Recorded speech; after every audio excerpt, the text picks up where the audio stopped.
मजलिस इत्तेहादुल मुस्लिमीन कभी ये नहीं देखती कि हम अमीर को टिकट देंगे, हम फला की सिफारिश के ऊपर टिकट देंगे, ऐसा बिल्कुल नहीं होने वाला। और भोकरदन वालों की खुशनसीबी है क्या उन्होंने अपने वक्त में से आज एक वक्त दिया मजलिस इत्तेहादुल मुस्लिमीन के ऑफिस के उद्घाटन के लिए। तो मैं इस जिले का सदर होने के नाते हमारे प्रदेश के महासचिव जनरल सेक्रेटरी समीर साजिद साहब का शुक्रिया अदा करता हूँ।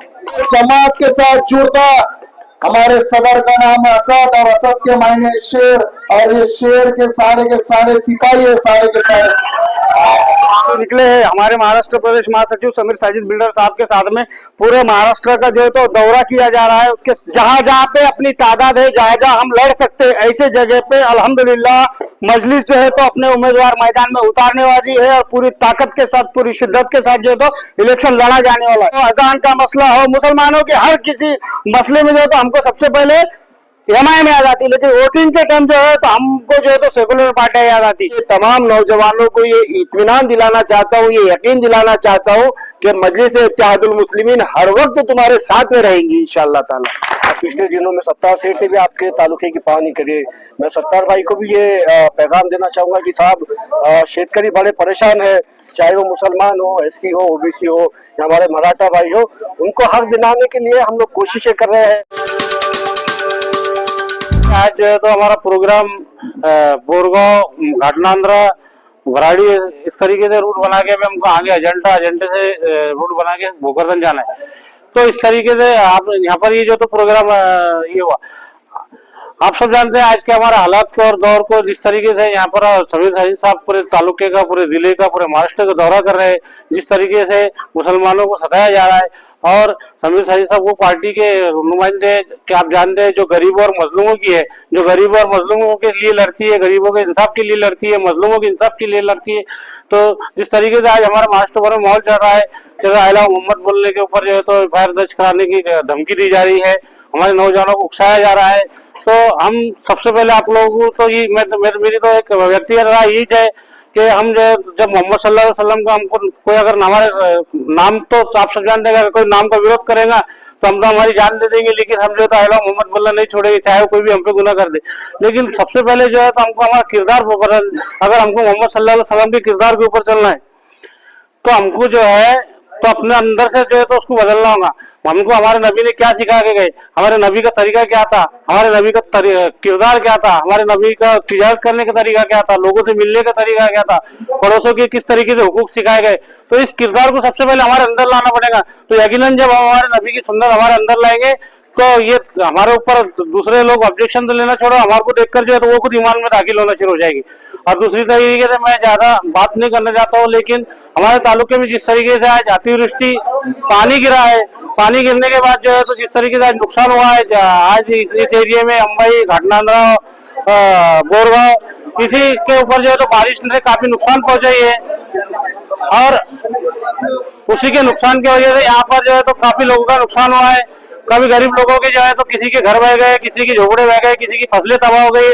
तो मैं समीर साजिद साहब से इस सभा के माध्यम से गुजारिश करता हूँ कि वो कलेक्टर साहब से जो है तो दरखास्त करे, मुख्यमंत्री साहब को एक निवेदन देकर दरखास्त करे कि सबको जो है तो भरपाई मिलना चाहिए और जिला दुष्काल जो है तो जाहिर करना चाहिए।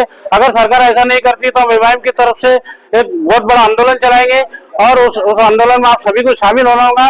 और हम जो जिस तरीके से आज जमा हुए, इसी तरीके से हमको जो है तो जब भी आवाज लगाई जाएगी, जब भी मजलिस का काम रहेगा, जब भी तो आप लोगों को साथ देना होगा और इख्तियार के साथ जो है तो आप लोगों को हमारे साथ रहना होगा। और इसी को लेकर जो है तो हमको पार्टी को आगे चलाना होगा। इसी के बाद जो है तो मैं समीर साजिद साहब जावेद भाई हमारे जिला कार्याध्यक्ष है, इनसे गुजारिश करता हूँ कि वो अपने ख्याल का इजहार करें। उत्तर प्रदेश महासचिव जनाब समीर साजिद बिल्डर साहब, हमारे कॉर्पोरेटर जफर भाई मेरे साथ में आए हुए, हमारे कामगार के अध्यक्ष काका साहब सागड़े, जिला महासचिव हमारे कलीम भाई, जिला उपाध्यक्ष सोहेल भाई और हमारे तालुके के अध्यक्ष बबलू भाई। हाँ, इनके साथ साथ आप सभी को मेरा अस्सलाम वालेकुम। भाई 2 मिनट में अपनी बात खत्म करूंगा, वक्त बहुत कम है। हम लोग जो निकले हैं हमारे महाराष्ट्र प्रदेश महासचिव समीर साजिद बिल्डर साहब के साथ में पूरे महाराष्ट्र का जो है तो दौरा किया जा रहा है। उसके साथ साथ अपने जिले का भी जो है तो हर तालुके का तालुका वाइज जो है तो दौरा किया जा रहा है। उसका कारण मतलब एक ऐसा है, आने वाली जिला परिषद, पंचायत समिति और नगर परिषद के जो इलेक्शन है, जहां जहां पे अपनी तादाद है, जहां जहां हम लड़ सकते हैं, ऐसे जगह पे अल्हम्दुलिल्लाह मजलिस जो है तो अपने उम्मीदवार मैदान में उतारने वाली है और पूरी ताकत के साथ, पूरी शिद्दत के साथ जो है तो इलेक्शन लड़ा जाने वाला है। उसका एक पैगाम आप तक पहुंचाने के लिए हम आए हैं कि जहां जहां अपनी ताकत है, जहां अपने लोग, आपने हमेशा, हमने एक चीज को हमेशा से देखा है, जब जब भी जो है तो मुसलमानों को किसी चीज की जरूरत पड़ेगी, उस वक्त जो है तो हमको एमआईएम याद आती है, असद साहब याद आते हैं, इम्तियाज साहब याद आते हैं, समीर बिल्डर याद आते हैं। जब जब हमारे ऊपर कुछ मुसीबतें आती है, वक्फ बिल का हो, हमारे बुरखे का मसला हो, अजान का मसला हो, मुसलमानों के हर किसी मसले में जो है तो हमको सबसे पहले एमआईएम याद आती। लेकिन वोटिंग के टाइम जो है तो हमको जो है तो सेकुलर पार्टियां याद आती। कौन सी? कांग्रेस, राष्ट्रवादी, अभी सेकुलर हुई शिवसेना, या को हद तो यह है कि कुछ मुसलमानों को भाजपा भी याद आती। लेकिन जब हमारे ऊपर मसले आते हैं, उस वक्त इन पार्टियों को कोई याद नहीं करता। तो भाई हमको जो है तो खुद की क़यादत जो है तो बनाना है, हमको खुद को लीडर बनना है। हम जो है तो कब तक इन लोगों के पीछे रहेंगे? हमको जब अपने खुद की अपनी पार्टी है जो मौका दे रही है खुद की लीडरशिप तैयार करने की, तो हम सबका भी ये काम बनता है। जैसे हमारे समीर साजिद बिल्डर साहब औरंगाबाद में जो है तो लोगों के दारुसलाम के माध्यम से, वहां पे जनता दरबार के माध्यम से लोगों के काम करते, तब जाके जो है तो इनको जनता ने जो है तो लीडर बोल के कबूल किया। तो हमको अगर हमारे अंदर एक जज्बा है लीडर बनने का, तो हमको जो है तो लोगों के बीच में जाके उनके काम करना पड़ेंगे। इस तरीके से जो है तो हम खुद को लीडर बोल के लोगों के सामने जब जाएंगे, पेश आएंगे, उनके कामों को करेंगे, तो पब्लिक भी हमको जो है तो चॉइस करेंगे। वक्त बहुत कम है, शॉर्टकट में एक बात बताता हूँ, आने वाले लोग ये जो जिला परिषद, पंचायत समिति, नगर परिषद है, इसके इलेक्शन को लड़ना है।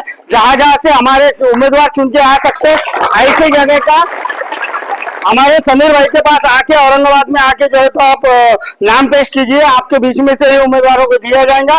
और अगली दावत मैं जो है तो हमारे जफर बिल्डर साहब को देता हूँ कि वो अपने ख्यालों का जो है तो चंद शब्दों में जो है रहमतुल्लाहि बरकातुहू।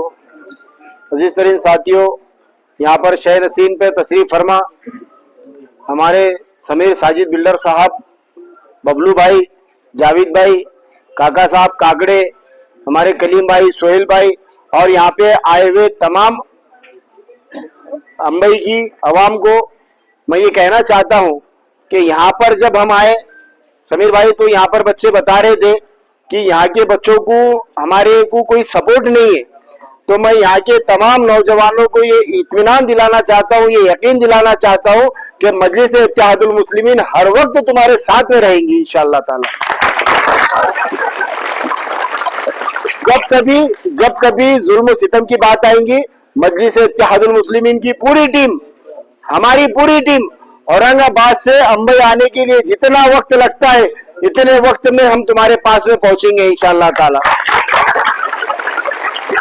दूसरी बात मैं ये बताता कि हमारे यहाँ का एक पहलवान जो शेर का बच्चा है, उस शेर के बच्चे को 100 कुत्ते मिलके मार रहे, तो 100 कुत्तों से कहना चाहता कि 100 कुत्ते मिलकर भी एक शेर का शिकार नहीं कर सकते। और इंशाअल्लाह यहाँ से आगे ऐसी नौबत तो कभी नहीं आएंगी, लेकिन अगर खुदा ना खास्ता ऐसी नौबत आती है तो मजलिस इत्तेहादुल मुस्लिमीन तुम्हारे साथ में है। हमारा इस्लाम हमसे कह रहा है, ना जुल्म करो ना जुल्म सहो। हमको जुल्म करना भी नहीं है, जुल्म सहना भी नहीं है। अगर कोई जुल्म करेगा और हमारे पर हाथ उठाएगा, उसका हाथ तो रहेगा लेकिन उठने लायक नहीं रहेगा। तो मैं आप तमाम लोगों को ये बताना चाहता हूं कि आने वाले वक्तों के अंदर जो इंतखाबात आपके सामने हैं, जैसे कि हमारे जावेद भाई ने कहा कि जो भी नुमाइंदा, जो भी उम्मीदवार रहेगा, आप तमाम लोगों के दरमियान में से ही रहेगा। आप समीर भैया के पास में उनके नाम पेश कीजिए, इंशाअल्लाह ताला किसी के साथ में कोई नाइंसाफी नहीं होंगी। लेकिन आप तमाम लोगों को यहाँ पर एक वादा करना पड़ेगा। यहाँ अंबई के अंदर 17 लोगों की बॉडी है और 17 लोगों की बॉडी में से हमारे लोग कितने हैं? 4 से 5, जबकि तादाद देखा जाए तो दोनों की, मतदार संघ की दोनों की तादाद बराबर है। तो मैं आप तमाम लोगों से कहना चाहता हूं कि आने वाले इंतखाब के अंदर मजलिस इत्तेहादुल मुस्लिमीन को भारी अक्सरियत से कामयाब बनाइए, हमारे नुमाइंदे ग्राम पंचायत के अंदर भेजिए और पूरी ताकत से मजलिस इत्तेहादुल मुस्लिमीन का काम कीजिए। दौरा किया। हमारी सादी सीधी जुबान में क्या हुआ अभी MIM की? भाई देखिए, हम लोग जो है तो पूरे महाराष्ट्र के अंदर अलग अलग डिस्ट्रिक्ट के अंदर दौरे कर रहे हैं और सिल्लोड तालुका खुद मेरे जिले के अंदर आता है। तो आज हम लोग सिल्लोड के तालुके दौरे के ऊपर थे और पैगाम खुला ये देना था तमाम को कि भाई आने वाले वक्त के अंदर मजलिस इत्तेहादुल मुस्लिमीन, चाहे वो ZP के इलेक्शन हो, पंचायत समिति के इलेक्शन हो, तमाम इलेक्शन पूरी ताकत से लड़ने वाली है और एक अलावा बैठक हम पूरे जिले के अंदर ले रहे हैं और जहाँ जो गाँव के अंदर हम जा सकते हैं, जहाँ ZP का हमारी ताकत है, वहाँ पर हम राउंड मार रहे हैं सब। अंबई सर्कल में भी आपकी लड़ने की तैयारी है?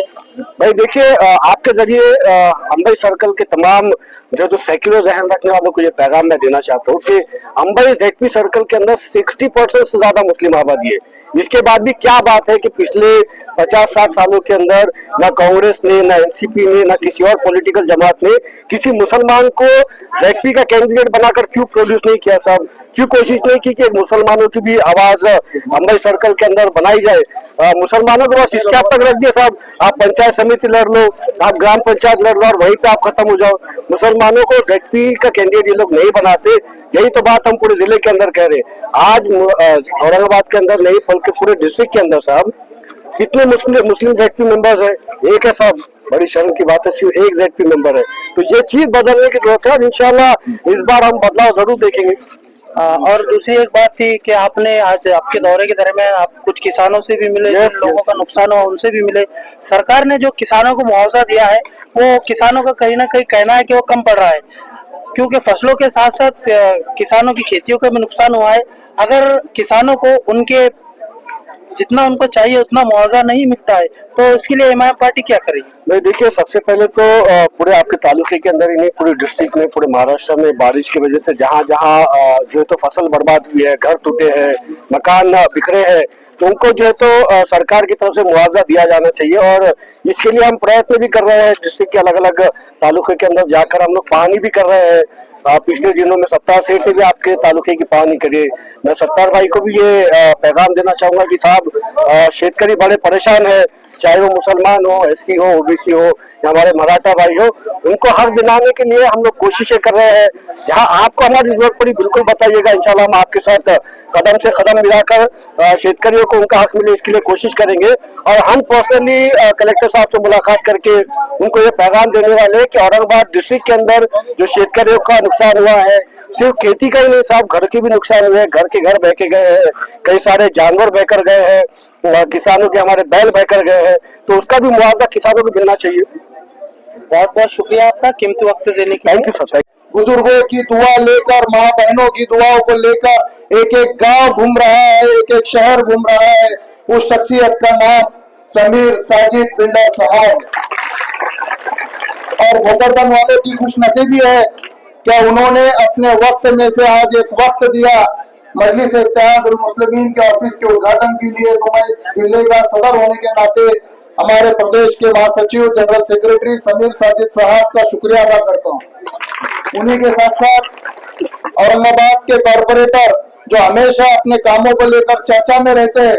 जब भी आप फेसबुक खोलेंगे, इंस्टाग्राम खोलेंगे तो नाली का काम रहने दो, रोड का काम रहने दो, पानी का काम रहने दो या किसी भी आवाम के घर का मसला रहने दो, तो जफर बिल्डर वाहिद एक शख्सियत है जो 24 घंटे अपने आवाम के लिए काम करता है।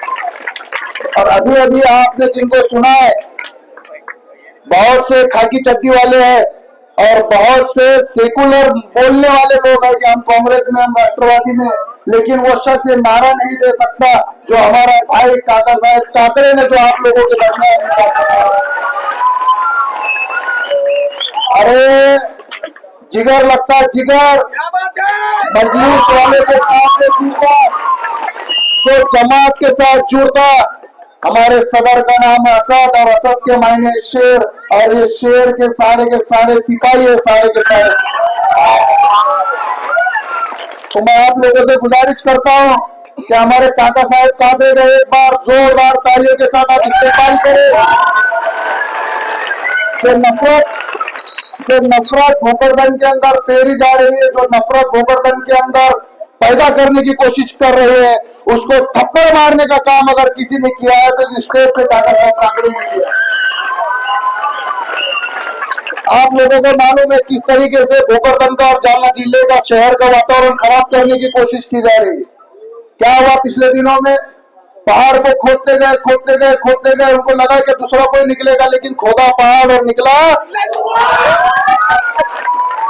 ये वक्त संभलने का है, ये वक्त चौकन्ना रहने का है, ये वक्त गफलत में नहीं रहने का है।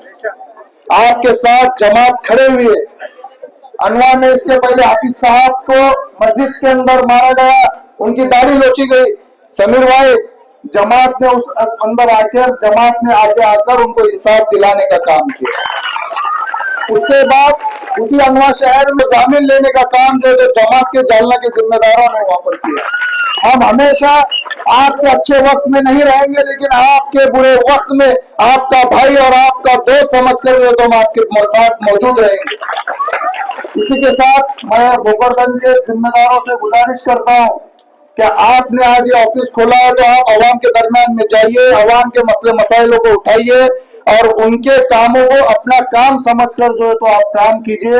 ये मेरी आपसे गुजारिश है। और वक्त की कमी है, आगे बहुत मौके रहेंगे। समीर भाई को भी आप लोगों को सुनना है। मैं गुजारिश करता हूँ हमारे डैशिंग और आने वाले एमएलए इंशाल्लाह बोलो औरंगाबाद में सबसे ज्यादा लीड से अगर कोई शख्स चुनकर आएगा आने वाली 2029 में, या अगर सरकार अगर बदल गई तो मेरा भाई इंशाल्लाह वो स्टार लेकर, वो चेहरा लेकर विधानसभा में पहुंचेगा। पहुंचेगा या ना पहुंचेगा? आप सब लोगों की दुआएं जमात के साथ और खुसूसी समीर भाई के साथ रहेगी। यही गुजारिश मैं इस स्टेज के माध्यम से करता हूँ। खुदा हाफिज। तो अस्सलाम वालेकुम। अरे अपन भोकरदन में सलाम का जवाब ऐसा नहीं देते, अस्सलाम वालेकुम। ये हुई बात। सियासत की बात तो काफी हो गई, थोड़ी खिदमत की बात कर ली जाए। देखिए साहब, औरंगाबाद के अंदर हम लोग आते हैं। मेरा आप सबसे एक पैगाम है कि जो भी पेशेंट हमारे भोकरदन का औरंगाबाद की तरफ जाता है, उसकी इत्तला, उसकी जानकारी आप बबलू भाई के पास, जावेद भाई के पास दीजिएगा। इंशाल्लाह उस पेशेंट की हम लोग मदद औरंगाबाद के अंदर करते हैं। हम लोग पेशेंट की मदद किस तरीके से करते हैं? देखिए, कई सारे ऐसे हमारे बुजुर्ग पेशेंट होते हैं, या हमारे समाज में के, या हमारे गांव में कैसे पेशेंट होते हैं जिनकी माली इस्तेदाद नहीं होती, मगर उनके पास परेशानी होती है।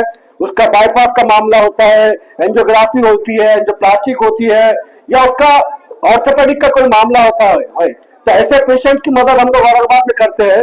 गवर्नमेंट की कुछ टीम्स चलती है, एमजेपीजेवाई है, पीएमजेवाई है। इसके अलावा औरंगाबाद के अंदर हमारे पास कई सारे जियाले नौजवान है जो एनजीओ चलाते हैं। वो एनजीओ के जरिए भी हम उन पेशेंट्स की मदद करते हैं। देखिए, आपके पास अगर आधार कार्ड और राशन कार्ड, ये 2 डॉक्यूमेंट है, तो गवर्नमेंट की स्कीम का फायदा ले सकते हैं। 5 लाख तक का आपका इलाज मुफ्त के अंदर जो है करवाया जा सकता। कौन से हॉस्पिटल में करवाया जा सकता? बजाज में, एमजीएम में, हेडगेवार में, धूत में, आइकॉन में, पैसिफिक में, एशिया में, ऐसे बड़े बड़े हॉस्पिटल के अंदर हम हमारे पेशेंट का इलाज फ्री में करवा सकते हैं। मेरी आपके जरिए एक ही पैगाम देने की कोशिश है कि जो पेशेंट हमारा औरंगाबाद में आता, नाम बताओ, इंशाअल्लाह उसकी पूरी पूरी मदद औरंगाबाद के अंदर करेंगे। दूसरा पैगाम, जैसा कि हमारे माजिद साहब ने बताया, अनवर में जो हुआ, खोदा पहाड़, निकला चूहा। अच्छा, अब ये चूहे को, उसकी हिफाजत करने को कल एक हरामी महाराज आ रहा कहते भोकरदन में।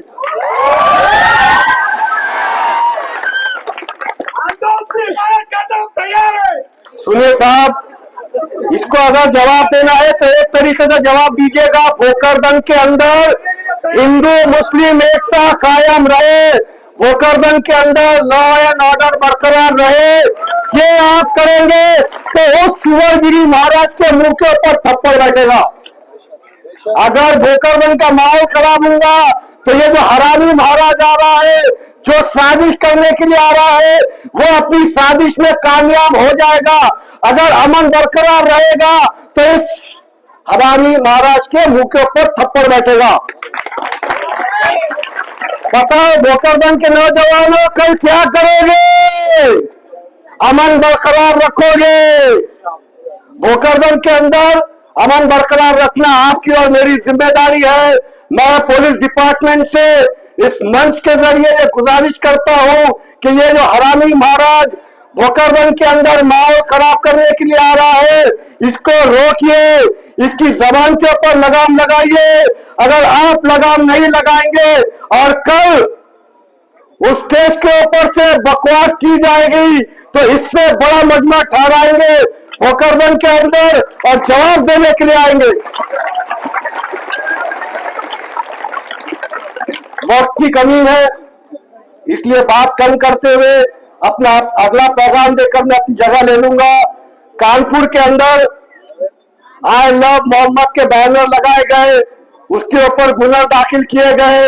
मैंने महाराष्ट्र के जिस जिस कोने में गया वहां से आईजी साहब को कहा, कमिश्नर साहब को कहा, एसपी साहब से कहा कि महाराष्ट्र के अंदर जहां जहां आई लव मोहम्मद का बैनर दिखाई दे और आपकी तमन्ना हो कि गुना दाखिल करना है तो मेरा नाम समीर साजिद बिल्डर है, जितने गुने दाखिल करना है मेरे नाम पे दाखिल कर दीजिए।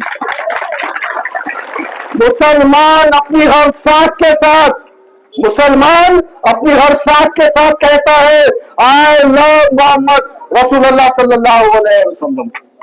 इसके ऊपर गुने दाखिल करना है तो बिंदास कर दो, कोई टेंशन नहीं। इंशाअल्लाह अगली बार जब आएंगे और अच्छे से बात करेंगे। मैं भोकरदन के नौजवानों का शुक्रगुजार हूं, आपकी मोहब्बतें हमेशा मिलती रही है, ये मोहब्बतें कायम रखिएगा साहब। इंशाअल्लाह समीर आपके लिए मेहनतें करते रहेगा। नारे तकबीर, अंगवा तक आवाज जाना, अंगवा के चूहों तक आवाज जाना। नारे तकबीर। अजीज तरीन साथियों, आज आपके भोकरदन शहर में मजलिस इत्तेहादुल मुस्लिमीन तमाम काफी दिनों से ये ख्वाहिश कर रही थी कि मजलिस इत्तेहादुल मुस्लिमीन भोकरदन में आए। लो मजलिस इत्तेहादुल मुस्लिमीन आपके भोकरदन शहर पे आ चुकी है। अब किसी अरे गरे नत्तू घेरे की मजाल नहीं होगी। अब किसी भाई लग रहा है यार,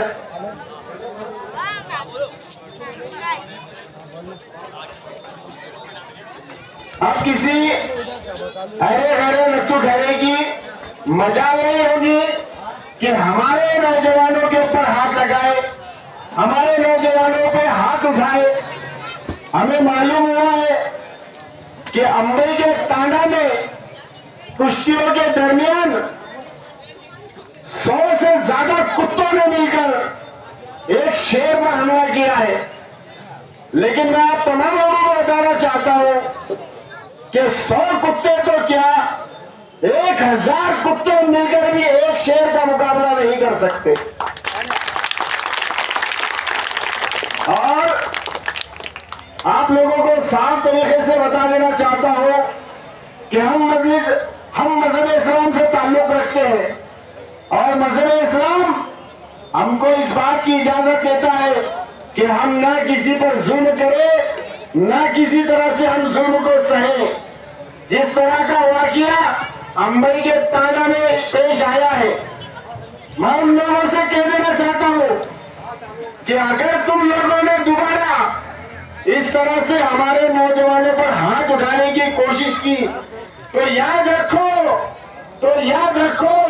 तुम्हारे हाथ तो रहेंगे, वो उठने के कभी नहीं रहेंगे। मगर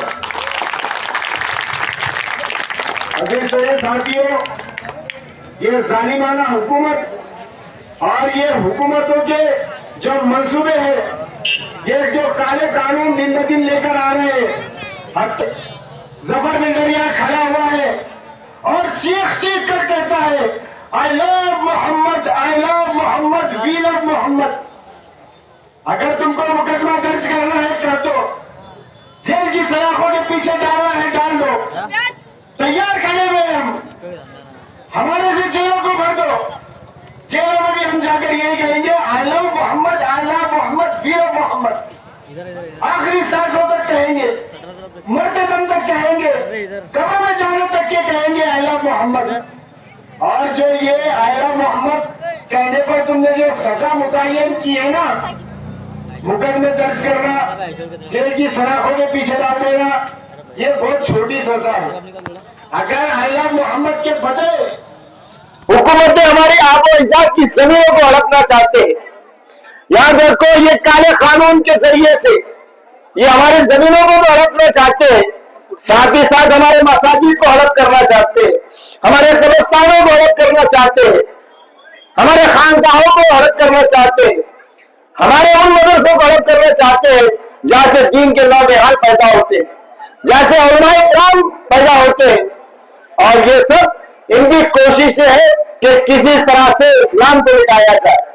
याद रखो जालिम हुक्मरानों, तुम्हारी नस्लें तबाह हो जाएंगी, ये दुनिया खत्म हो जाएंगी, इस्लाम कभी खत्म नहीं होने वाला, इस्लाम कभी खत्म नहीं होने वाला। न घबराओ मुसलमानों, खुदा की शान बाकी है, न घबराओ मुसलमानों, खुदा की शान बाकी है। अभी इस्लाम जिंदा है, अभी कुरान बाकी है कौले मोहम्मद कौले खुदा फरमान न बदला जाएगा, है कौले मोहम्मद कौले खुदा फरमान न बदला जाएगा। अजीब बदलेगा जमाना लाख, मगर कुरान न बदला जाएगा। अरे सभी साथियों, हमको कानूनी तरीके से इन जालिम हुक्मरानों से लड़ना है। बहुत जल्द आपके शहर भोकरदन के अंदर इंतखाबात का वक्त सामने आने वाला है।